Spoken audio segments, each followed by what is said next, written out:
Hello friends, welcome back to my channel. My name is Zubin. So आज हम बात करने वाले लॉरस लैब्स के बारे में। आप देख सकते हैं पिछले एक महीने में ऑलमोस्ट ये 20% तक टूट चुका है। इस कंपनी ने बहुत ही बेहतरीन रिजल्ट दिए थे, काफी अच्छा नंबर इन्होंने शो किया था, काफी अच्छे मार्जिन इनके बड़े थे, बिजनेस ग्रोथ काफी अच्छा था कंपनी का। स्टिल हमें यहाँ पे एक अच्छी खासी गिरावट दिखाई दे रही है, उसके पीछे काफी सारे रीजंस है। करंटली तो लोग यहाँ पे अपर एंड में अटके हुए और समझ नहीं पा रहे क्या करना चाहिए। तो यहाँ पे वीडियो में आपको बताने वाला हूँ एग्जैक्टली लॉरस लैब का ब्रोकर्स ने टारगेट क्या दिया हुआ है, लॉरस लैब के नंबर्स कैसे आए थे, इस स्टॉक की प्रोबेबिलिटी आगे क्या दिख रही है, कितना बढ़ सकता है या फिर ये डाउन ट्रेंड में जा सकता है या नहीं, और इसमें होल्ड करना चाहिए या हमें जो है सेल करना चाहिए, वो हम आगे वीडियो में देखेंगे। तो guys, आपके सामने मैंने ये स्टॉक का जो है 5 साल का चार्ट लगाया हुआ है। आप देख सकते हैं पिछले 4 सालों में ये स्टॉक एक ही रेंज में ट्रेड कर रहा था। 9500 से आप देख सकते हैं ज्यादा ऊपर गया नहीं, ज्यादा नीचे गया नहीं, 80-70 के रेंज में ये ट्रेड कर रहा था। और जैसे अप्रैल 2020 आया, वहां से इसने अपनी रैली शुरू की है, वहां से ये स्टॉक ने परफॉर्मेंस दिखाना शुरू किया है। आप देख सकते हैं 65 के लो से ऑलमोस्ट ये अराउंड बना चुका था 270 का है, यानी कि 413%। जस्ट 6 महीने में इसने इतना बड़ा हाई अटेन किया था, जस्ट 6 महीने में इसने इतना बड़ा पीक दिखाया है। एंड ऑब्वियसली बात है, इस अप ट्रेंड के पीछे मेन रीजन है इसके नंबर्स काफी अच्छे आए थे कंसिस्टेंटली। इसका क्वार्टर 1 और क्वार्टर 2 बहुत ही बेहतरीन उन्होंने परफॉर्मेंस दिखाया, बहुत ही अच्छे मार्जिन से इनका प्रॉफिट जो इंक्रीज हुआ है, उस वजह से उसका इम्पैक्ट आपको स्टॉक के प्राइस में भी काफी दिखाई दे रहा है। और इसके अलावा इसमें बीच में कॉर्पोरेट एक्शन आया था, स्टॉक स्प्लिट, एक शेयर को जो है 5 में स्प्लिट किया गया था, उस वजह से भी काफी ज्यादा बाइंग यहाँ पे दिखाई दी थी।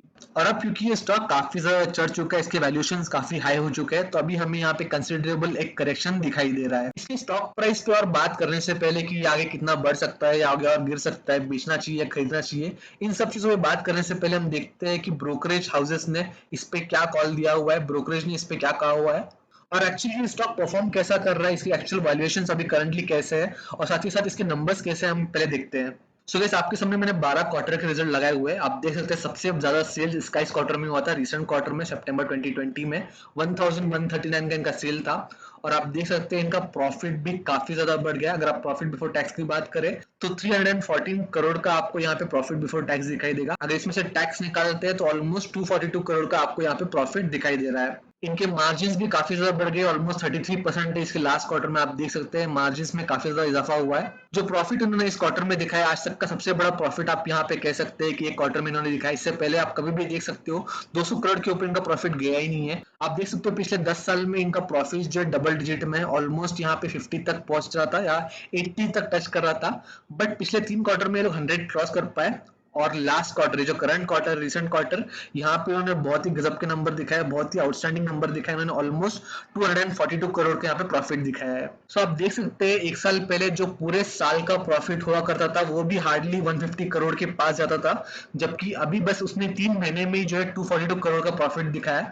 आप डिफरेंस देख सकते हैं, कितना बड़ा डिफरेंस आपको यहाँ पे दिखाई दे रहा है। ये पूरे साल का प्रॉफिट है, अगर आप इन 4 क्वार्टर को ऐड करोगे तो ये हार्डली 150 करोड़ को टच करेगा, बट आप यहाँ पे देख सकते हैं बस 3 महीने में इसने जो है इसके डबल ट्रिपल, ओवरऑल एक साल के डबल ट्रिपल प्रॉफिट दिखाया हुआ है। सो यहाँ पे आप डिफरेंस बहुत इजीली ट्रेस कर सकते हो कि पहले जो एक साल में प्रॉफिट हुआ करता था, अभी बस इसने 3 महीने में उसका डबल ट्रिपल प्रॉफिट दिया हुआ है। सो आप देख सकते हैं 2014 से यहाँ पे रिजल्ट लगाए हुए हैं। 2014 में यहाँ पे 97 करोड़ थे, 2015 में बढ़ के 68 हो गया, 134 हो गया, उसके बाद ऐसे करते करते रिसेंटली मार्च 2020 यानी कि पिछले साल 255 करोड़ के इन्होंने प्रॉफिट कमाया था पूरे साल में।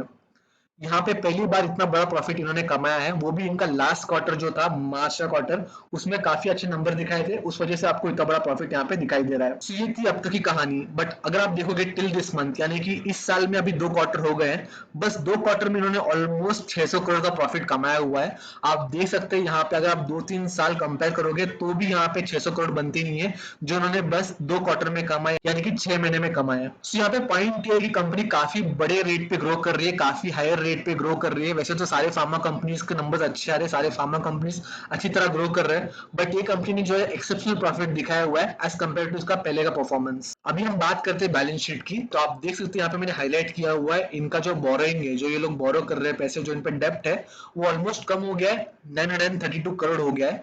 जो आप पहले क्वार्टर में देखोगे यहाँ पे ऑलमोस्ट 1000 के ऊपर था, और अगर आप रिसेंट क्वार्टर, ये करंट क्वार्टर में देखोगे तो एक बहुत ही कम हो गया है।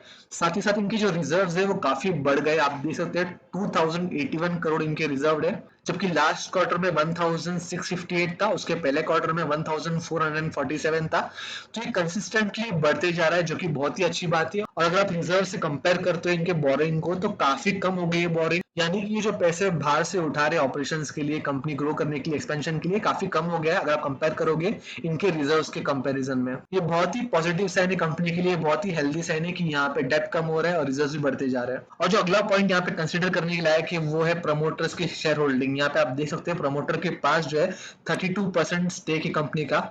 और आप पहले देखोगे तो मार्च 2020 में ऑलमोस्ट 45% उसमें से जो है गिरवी रखे हुए थे, प्लेज किए हुए थे। जून आते आते उन्होंने कम कर दिया, 31% कर दिया, और करंट क्वार्टर में, सितंबर के क्वार्टर में वो आधा हो गया है, ऑलमोस्ट 16% प्लेज है, यानी कि 30% से डायरेक्टली 16% पे आ गए। ये बहुत ही पॉजिटिव न्यूज है शेयर होल्डर के लिए, बिकॉज यूजुअली एक रिस्क होता है प्लेज शेयर में कि कहीं पे प्रमोट डिफॉल्ट करता है, कहीं पे कोई अगर उनका रिपेमेंट है वो कर नहीं पाते, प्लेज शेयर जो है मार्केट में लाके डंप किए जाते हैं और इस वजह से शेयर की प्राइस काफी कम होती है। बट यहाँ पे ये रिस्क जो है काफी कम हो गया है, यहाँ पे ऑलमोस्ट इनका प्लेज शेयर होल्डिंग 16% चला गया है। आई बिलीव ऐसी नंबर दिखाते रहे तो यहाँ पे शेयर होल्डिंग जो प्लेज है वो और भी कम हो सकती है। अगर वैल्यूएशन की बात करें तो वैल्यूएशन अभी भी यहाँ पे हाई दिखाई दे रहे हैं। पी रेशियो आप देखोगे तो 57.83 का पी रेशियो आपको दिखाई देगा। अगर प्राइस टू बुक रेशियो देखोगे तो 8.36 का प्राइस टू बुक रेशियो, यानी कि इसका जो बुक वैल्यू उससे 8 टाइम्स हायर रेंज पे करंटली ट्रेड कर रहा है, जो कि लार्ज कैप कंपनी से सन फार्मा, डॉक्टर रेड्डीज, सिप्ला, तो उनके वैल्यूएशंस आपको काफी कम दिखाई देंगे इस कंपैरिजन में।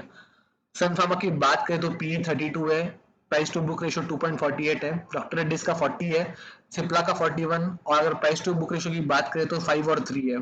सो लॉरस लैब एक मेडिकल कंपनी है, स्टिल इसके वैल्यूएशंस काफी ज्यादा हाई अगर आप कंपेयर करोगे एक स्ट्रॉन्ग लार्ज कैप कंपनी से तो भी। अगर हम इसके प्राइस को ग्राफ में कंपेयर करते हैं तो आप देख सकते हैं जो ब्लू लाइन है वो लॉरस लैब है, जो पिंक लाइन है वो सन फार्मा है, और जो येलो लाइन है वो डॉक्टर रेड्डीज है। सो आप देख सकते हैं नवंबर 2019 में लगभग एक साल पहले सारे के सारे जो प्राइजेस थे वो एक ही रेंज में चल रहे थे, 19-20 का फर्क था, ज्यादा डिफरेंस था नहीं। बट जैसे ही मार्च आया, कोरोना इशू चालू हुआ, उसके बाद आप देख सकते हैं लॉरस लैब ने जो छलांग लगाई है बहुत ही ज्यादा बड़ी इसने ग्रोथ दिखाई हुई है। अगर इसकी पीक की बात करें जब लॉरस लैब 362% का रिटर्न दे रहा था तब सन फार्मा 18.98%, लगभग 19% का रिटर्न दे रहा था, और डॉक्टर रेड्डीज अराउंड 82% का रिटर्न दे रहा था। सो यहाँ पे भी कंपैरिजन में आप समझ सकते हो कि इसकी वैल्यूएशन इतने हाई क्यों गए, क्योंकि शॉर्ट टाइम में इसने बहुत ही बड़ी छलांग लगाई है, जबकि इसकी कॉम्पिटिटर अराउंड 100-200% का रिटर्न दे रही थी, तो ये ऑलमोस्ट 350% क्रॉस कर चुका था। और इसके एक्सेप्शनल प्राइस राइज के पीछे रीजन भी यही है कि जब इसे कॉम्पिटिटर्स एक कंसिस्टेंट ग्रोथ दिखा रहे थे,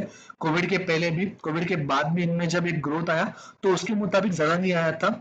बट अगर आप लॉरस लैब को कंपेयर करोगे तो इसका पहले का जो परफॉर्मेंस था ये एक अंडर परफॉर्मर था, और जब कोविड सिचुएशन आया तो काफी अच्छा परफॉर्मेंस इसने दिखाया है, उस वजह से भी प्राइसेस यहाँ पे इंप्रूव हुए, इंक्रीज हुए। अब आते हैं हमारे मेन पॉइंट पे कि आगे क्या हो सकता है, प्राइसेस आगे कितनी और गिर सकते हैं, क्या यहाँ पे एक्सपेक्टेशन रख सकते हैं। उससे पहले हम ब्रोकरेज की यहाँ पे व्यूज देखेंगे, ब्रोकरेज हाउसेस ने यहाँ पे जो है टारगेट क्या दिया हुआ है। बस 2 दिन पहले यहाँ पे आईसीआईसीआई ने टारगेट दिया हुआ है 390 का, तब ये स्टॉक ऑलमोस्ट ट्रेड कर रहा था अराउंड 280 के रेंज में। शेर खान ने यहाँ पे टारगेट दिया हुआ है 385 का 5 दिन पहले, तब ये स्टॉक ट्रेड कर रहा था ऑलमोस्ट 300 के रेंज में। मोतीलाल ओसवाल ने भी यहाँ पे 400 का टारगेट दिया हुआ है 5 दिन पहले, तभी भी ये जो है 300 के रेंज में ट्रेड कर रहा था। सो ओवरऑल सारे ब्रोकरेज हाउसेस ने यहाँ पे जो पॉजिटिव रेटिंग दी हुई है, पॉजिटिव आउटलुक की दिया हुआ है, हायर रेटिंग की बात की हुई है, और इन सब के पीछे ना रीजनिंग एक ही दिया हुआ है कि इनका जो बिजनेस है, खास करके एपीआई का बिजनेस काफी ग्रो हो रहा है और आगे काफी ज्यादा स्कोप है। साथ ही साथ ये लोग एक्सपेंशन भी कर रहे हैं, ऑलमोस्ट 300 करोड़ ये तेलंगाना में इन्वेस्ट कर रहे हैं इनके बिजनेस एक्सपेंशन के लिए, उस वजह से इसका आउटलुक काफी अच्छा आ रहा है। और यहाँ पे जो लॉरस लैब के सीईओ है, जो फाउंडर है, उनसे ये पूछा गया था इंटरव्यू में कि Q1 और Q2 में जो लॉरस लैब ने इतना अच्छा प्रॉफिट दिखाया हुआ है, क्या वो कोविड की वजह से है, और कोविड के बाद क्या ये प्रॉफिट हमें खत्म होते हुए दिखाई देगा। तो उन्होंने यहाँ पे यही रिप्लाई दिया हुआ है, ये ग्रोथ कोविड की वजह से नहीं है, ये ओवरऑल इनका जो बिजनेस एक्सपेंशन है, इनका जो ओवरऑल बिजनेस प्लान था उस वजह से यहाँ पे इनका ग्रोथ दिखाई दे रहा है। इन्होंने यहाँ पे एडिशनली ये भी कहा हुआ है कि कोविड की वजह से इन्हें एडिशनली 30 करोड़ तक का जो है एक्सपेंस एक्स्ट्रा करना पड़ा एम्प्लॉय को इंसेंटिवाइज करने के लिए, एक्स्ट्रा आवर्स काम कराने के लिए, या फिर उनसे जो कोविड सिचुएशन में जो है एक्स्ट्रा जो उनके लिए फैसिलिटीज अवेलेबल कराने के लिए। तो कोविड सिचुएशन नहीं होता तो शायद यहाँ पे इनकी जो एक्सपेंसेस इन्होंने एक्स्ट्रा किए वो शायद बच जाते, तो कंपनी को और प्रॉफिट दिखाई देता। सो डाउन द लाइन यही कह रहे कि कोविड खत्म हो या ना खत्म हो, बट कंपनी की जो प्रॉफिटेबिलिटी करंटली चल रही है आगे भी उतनी प्रॉफिटेबिलिटी आपको दिख सकती है, आगे प्रॉफिट आपको बढ़ते हुए दिख सकते हैं, बिकॉज ये लोग बिजनेस जो है एक्सपांड कर रहे हैं। सो अगर आप मेरे चैनल पे पुराने हो तो आपको पता होगा यहाँ पे हमेशा लॉरस लैब हमारा फेवरेट स्टॉक रहा है। जब इसके Q1 के रिजल्ट आए थे उससे पहले ही हमने यहाँ पे प्रेडिक्ट किया हुआ था कि कंपनी आगे बढ़ने वाली है, अच्छा खासा रिटर्न देने वाली है। सो बहुत से लोगों ने जब इससे जो लोअर लेवल पे खरीदा हुआ है आज काफी ज्यादा प्रॉफिट में दिख रहे हैं। बट हमेशा जो एक गलती लोग करते हैं, जो मैं हमेशा अवॉइड करने कहता हूँ, कि वो है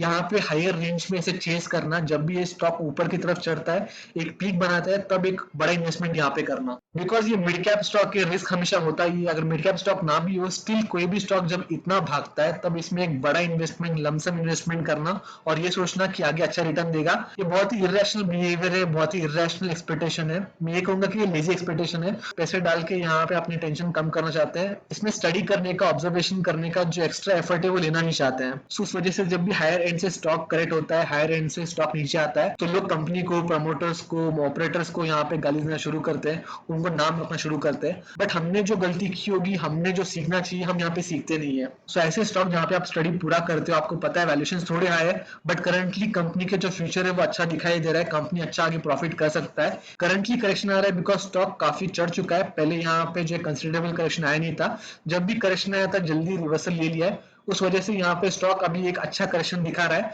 तो एक्चुअली अपॉर्चुनिटी होनी चाहिए लोगों को जो है छोटे छोटे क्वांटिटी में यहाँ पे स्टॉक को एक्यूमुलेट करने के लिए, फ्यूचर के लिए। ऑब्वियसली आपको एक साथ बड़ा बल्क अमाउंट यहाँ पे इन्वेस्ट नहीं करना है, बिकॉज अगर समझिएगा यहाँ पे आपने 299 300 के रेंज में एक बड़ा बल्क इन्वेस्टमेंट किया होता, तो करंटली ये स्टॉक गिर रहा है, हमें किसी को पता नहीं है एग्जैक्टली ये कहाँ तक जाके गिरेगा। हम यहाँ पे जो है पैटर्न के बेसिस में एक टारगेट सेट कर सकते हैं, पैटर्न के बेसिस में हम रेजिस्टेंस या सपोर्ट यहाँ पे प्लॉट कर सकते हैं, बट एग्जैक्टली ये स्टॉक कब एक प्रॉपर रिवर्सल देगा, कब एक प्रॉपर यहाँ पे ब्रेकआउट देगा अपर लेवल पे, हम ये बता नहीं सकते हैं। सो आप आपकी स्ट्रेटेजी ये रखिएगा, जब भी स्टॉक में 20 पॉइंट्स तक का करेक्शन आता है, आप यहाँ पे इन्वेस्टमेंट कर सकते हैं, एक छोटा इन्वेस्टमेंट, फर्स्ट इन्वेस्टमेंट, और वहां से जब भी ये 20 30 40 पॉइंट्स करेक्ट होता है, आप सेकंड इन्वेस्टमेंट कर सकते हैं। ऐसे करते करते आप इन्वेस्टमेंट करते जाइएगा, उस वजह से आपका जो एवरेज प्राइस होगा वो मिड रेंज में जाके कहीं रुकेगा, और जब भी स्टॉक रिवर्सल लेता है, आपका जो प्रॉफिट है आपको मिल जाएगा, रिटर्न भी आपको ये स्टॉक जरूर देगा। अगर करंट लेवल की बात करें तो 300 290 का जो इसका रेंज था, इसके लिए अच्छा सपोर्ट था, बट ये उसको तोड़ चुका है। करंटली 276 पे ट्रेड कर रहा है और ऑलमोस्ट 269 तक ये चला गया था। अगर ये करंट लेवल को ब्रीच करता है, करंट लेवल को, करंट सपोर्ट को भी ये तोड़ता है, तो ये काफी नीचे जा सकता है, बिकॉज ये जो लेवल है इसका, ये प्री स्प्लिट लेवल है, यानी कि जब इसमें स्टॉक स्प्लिट हुआ था, बहुत सारे लोगों ने यहाँ पे एंट्री ली थी, बहुत सारे लोगों के पास ये जो स्टॉक है 230 250 के रेंज में है। तो जब भी ये 260 क्रॉस करेगा तो लोग यहाँ पे प्रॉफिट बुकिंग जरूर करेंगे, बिकॉज ये स्टॉक काफी ज्यादा उनके बाइंग कॉस्ट के नीचे आया होगा। ऑलरेडी काफी लोगों ने यहाँ पे प्रॉफिट बुकिंग की है, उस वजह से आपको इतना बड़ा डाउनफॉल दिखाई दे रहा है। बट अगर ये स्टॉक थोड़ा और करेक्ट हो रहा है, तो आपको यहाँ पे स्पीड डाउनफॉल दिखाई देगा, काफी ज्यादा स्पीड में ये नीचे जाते हुए दिखाई देगा। बट डाउन द लाइन जब भी यहाँ पे प्रॉफिट बुकिंग होती है, जब भी नए लोग एंटर करेंगे, जब भी वीक हैंड जो एक्सचेंज करते हैं, उसके बाद आपको यहाँ पे एक बहुत ही बड़ा एक अपमूव दिखाई देगा, बहुत नए लोग आपको यहाँ पे दिखाई देंगे जो हायर लेवल तक इसको लेके जाएंगे। ये स्टॉक में आपको जितना जल्दी एक डाउनफॉल दिख रहा है, उतना ही जल्दी आपको एक अपमूव भी दिखाई दे सकता है। बट अगेन आपको यहाँ पे पेशेंटली वेट करना होगा, काफी टाइम इसमें लग सकता है। बट एक बात से हम निश्चिंत रह सकते हैं कि कंपनी के प्रॉस्पेक्ट्स अच्छे हैं, कंपनी के फाइनेंसेस अच्छे, कंपनी का बिजनेस अच्छा है और ग्रो होने वाला बिजनेस है, तो ऑब्वियसली आगे जाके ये पॉजिटिव इंपैक्ट देने वाला है, ना कि नेगेटिव इंपैक्ट। सो जो हायर लेवल पे इसमें अटके हुए और लॉन्ग टर्म पर्सपेक्टिव है उनका, आई बिलीव उनके लिए चिंता की बात नहीं है, बिकॉज ये स्टॉक नीचे जाके जब भी एक रिवर्सल लेगा, एक बॉटम आउट होगा, तब ये इस लेवल को भी जो है इजिली ब्रेक कर पाएगा, जो कि ऑलमोस्ट 340 342 का लेवल है। अगर आरएसआई देखोगे तो आरएसआई काफी ज्यादा गिर चुका है, ऑलमोस्ट 37 के लेवल पे आ चुका है। अगर हम मार्च की बात करें, जब कोरोना सिचुएशन था, तो ये आरएसआई 24 तक पहुंच गया है, काफी बड़ा एक गैप दिख रहा है अगर कंपेयर करोगे पहले के फॉल से। बट अगेन यही कहूंगा, ये डाउनफॉल, ये करेक्शन सब टेम्पररी होता है। अगर स्टॉक अच्छा है, स्टॉक में दम है, स्टॉक फंडामेंटली करेक्ट है, तो आपको जो डेफिनेटली अच्छे रिटर्न देखी जाएगा। बस आपका जो एंट्री टाइम है वो करेक्ट होना चाहिए, आपका जो एंट्री प्राइस है वो करेक्ट होना चाहिए। आप बल्क प्राइस में यहाँ पे हायर लेवल पे या गिरते हुए लेवल पे एंट्री मत लीजिए, आप स्प्लिट में इन्वेस्ट कीजिए, आप जो एसआईपी मोड में यहाँ पे इन्वेस्ट कर सकते हैं, आपका जो रिटर्न है आपको जल्दी मिल सकता है। सो गाइस, ये मेरे व्यूज, मेरे पॉइंट ऑफ व्यू थे स्टॉक को लेके, शायद आपका पॉइंट ऑफ व्यू कुछ और हो, आपके व्यूज कुछ और हो। आप पूरा स्टडी करने के बाद ही स्टॉक में एक एंट्री एग्जिट लेने का सोचिएगा। बस ये वीडियो देख के या किसी ब्रोकरेज हाउसेस के टारगेट देख के इसमें एंट्री एग्जिट मत लीजिए। आप आपका रिसर्च पूरा कीजिए, कंपनी के बारे में समझिएगा, आपका जो है एनालिसिस कीजिएगा, उसके बाद ही इसमें जो है एंट्री एग्जिट लीजिएगा। वीडियो पसंद है तो प्लीज लाइक कीजिएगा, चैनल को सब्सक्राइब कीजिएगा। मैं आपसे जल्दी मिलूंगा, तब तक के लिए गुड बाय।